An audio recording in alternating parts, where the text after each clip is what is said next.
कभी ऐसा महसूस हुआ है कि जिंदगी में जो सबसे बड़ी रुकावट है वही हमारी सबसे बड़ी ताकत बन सकती है? आज हम एक बीच की एक ऐसी ही कहानी जानेंगे जो सिखाती है कि मुश्किल हालात और संघर्ष हमें असल में कितना मजबूत बना सकते हैं। तो हमारी कहानी शुरू होती है एक बहुत बड़े रेगिस्तान की खामोशी से। जमीन के नीचे खजूर के 3 बीज थे और तीनों का सपना एक ही था, एक मजबूत बड़ा सा पेड़ बनना। लेकिन उन्हें ये नहीं पता था कि उनमें से एक को एक ऐसी चुनौती मिलने वाली है जो उसके होने या न होने पर ही सवाल खड़ा कर देगी। कहानी का सबसे अहम हिस्सा यहीं से शुरू होता है, जहां 2 बीज तो बड़ी आसानी से नरम मिट्टी से बाहर निकल आए, वहीं तीसरे की किस्मत में कुछ और ही लिखा था। हुआ ये कि एक भारी बड़ा सा पत्थर ठीक उसके रास्ते में आ गया। अब पेड़ बनने का सपना एक नामुमकिन सी चुनौती लगने लगा था। तो तस्वीर कुछ ऐसी थी कि एक तरफ दूसरे बीज आराम से सूरज की रोशनी की तरफ बढ़ रहे थे और दूसरी तरफ हमारा एक बीज एक बड़े से पत्थर के नीचे अंधेरे में फंसा हुआ था। उसकी हर कोशिश बेकार जा रही थी। ऐसा लग रहा था कि उसका सपना बस टूटने ही वाला है। और जैसे जैसे दूसरे पौधे बड़े होने लगे, उन्होंने नीचे दबे उस बीज का मजाक उड़ाना शुरू कर दिया। वो कहते, अरे छोड़ दो, तुमसे नहीं होगा, तुम उस पत्थर को कभी हिला ही नहीं पाओगे। उनकी ये बातें, ये ताने उसे बहुत चुभते थे और हमारा वो छोटा सा बीज धीरे धीरे निराशा में डूबता जा रहा था। और फिर ठीक उसी वक्त जब लग रहा था कि अब सब खत्म हो गया, कहानी में एक नया मोड़ आता है। नाउमीदी की उस गहराई से एक नया ख्याल जन्म लेता है, एक ऐसा नजरिया जो सब कुछ बदलने वाला था। जब वो बीज बस हार मानने ही वाला था, रेगिस्तान की उस समझदार मिट्टी ने मानो फुसफुसाकर कहा, हार मान लेने से अच्छा है कि जो रास्ता खुला है उस पर काम करो। ये शब्द एक चिंगारी की तरह थे। अगर ऊपर जाने का रास्ता बंद है तो क्या हुआ, शायद नीचे कोई रास्ता हो।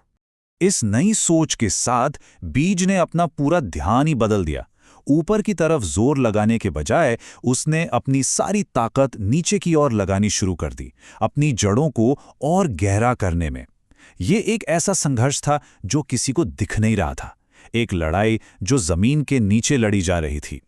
वो बीज बिना थके अपनी जड़ों को गहरा और गहरा फैलाता गया। ऊपर दूसरे पेड़ उसका मजाक उड़ाते रहे। उन्हें क्या पता था कि नीचे जमीन में एक चमत्कार हो रहा है। बहुत जल्द उसकी जड़ें जमीन के नीचे पानी के एक सोते तक पहुंच गईं। अब उसे दोगुनी ताकत मिल रही थी, एक मजबूत सहारा मिल गया था। ये सिर्फ तैयारी नहीं थी, ये तो एक पूरा बदलाव था।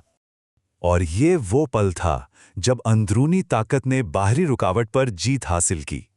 अपनी उस नई मजबूती और गहरी जड़ों के साथ बीज ने एक आखिरी बार जोर लगाया और इस बार वो उस पत्थर के चारों ओर से अपना रास्ता बनाने में कामयाब हो गया और आखिरकार सूरज की रोशनी तक पहुंच ही गया।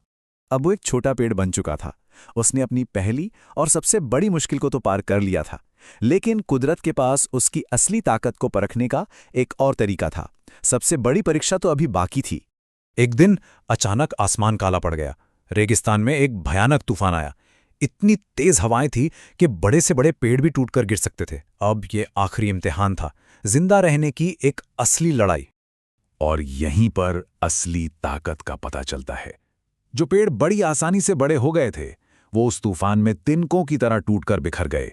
लेकिन हमारा पेड़, जिसकी जड़ें संघर्ष से मजबूत हुई थीं, वो अपनी जगह पर मजबूती से खड़ा रहा। जिस पत्थर ने उसे लगभग खत्म ही कर दिया था, उसी पत्थर की वजह से उसे एक ऐसी मजबूत नींव मिली थी जो कभी टूट नहीं सकती थी।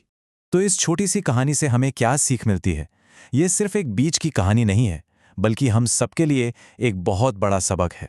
ये कहानी हमें याद दिलाती है कि जिंदगी में मुश्किलें हमें तोड़ने के लिए नहीं, बल्कि बनाने के लिए आती हैं।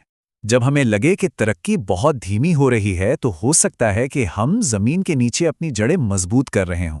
और जिस पत्थर को हम अपनी सबसे बड़ी रुकावट समझ रहे हैं, असल में वही हमारी सबसे बड़ी ताकत का जरिया बन सकता है। तो ये कहानी एक सवाल छोड़ जाती है, हम सबकी जिंदगी में वो पत्थर क्या है? उस रुकावट को सिर्फ एक बोझ की तरह देखने के बजाय क्या उसे एक मौके की तरह देखा जा सकता है?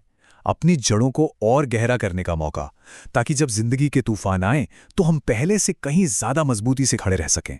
सोचने वाली बात है ना?